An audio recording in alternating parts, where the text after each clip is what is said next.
So we have to ask ourselves, what is this form of power, friends? Because this has never existed before, just as the digital surround has never existed before. These methods and mechanisms have never existed before.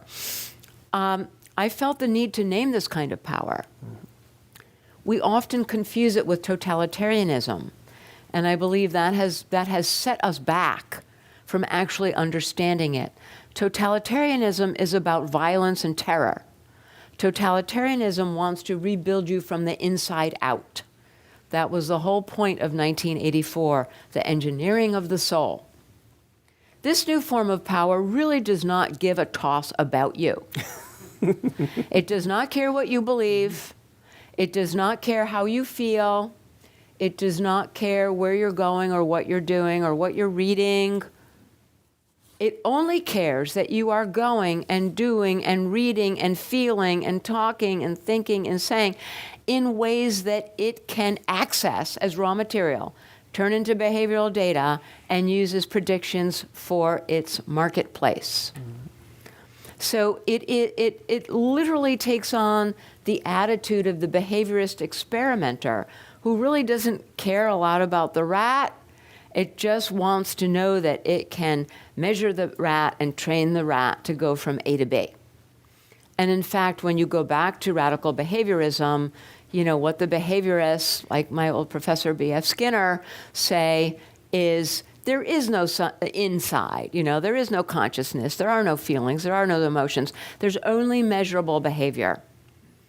And this new kind of power is only interested in that measurable behavior. I call it instrumentarian power, Jim, because for two reasons. One is it works through the medium of all of the digital instrumentation.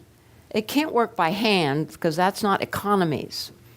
It has to work economies of scale to modify behavior.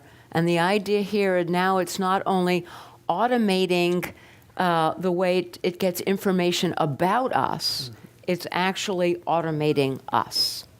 So that's number one. And number two is, I call it instrumentarian power because it turns us into instruments of others' gain. Okay. It's an instrumental relationship with its societies, with its population, with us as individuals. And so for these reasons, I call it instrumentarian power.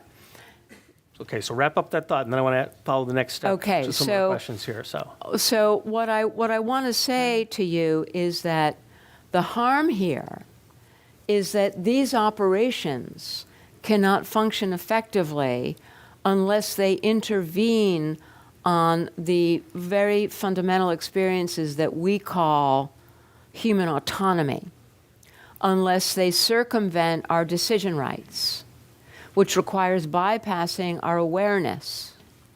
Self-determination is the enemy of automated behavioral modification, which is itself becoming de rigueur for these operations. And by the way, Jim, Pokemon Go was a population scale experiment, but that experiment is very quickly being translated into a much more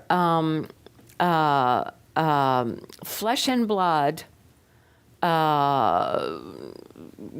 real life consequences kind of operation that is called the smart city.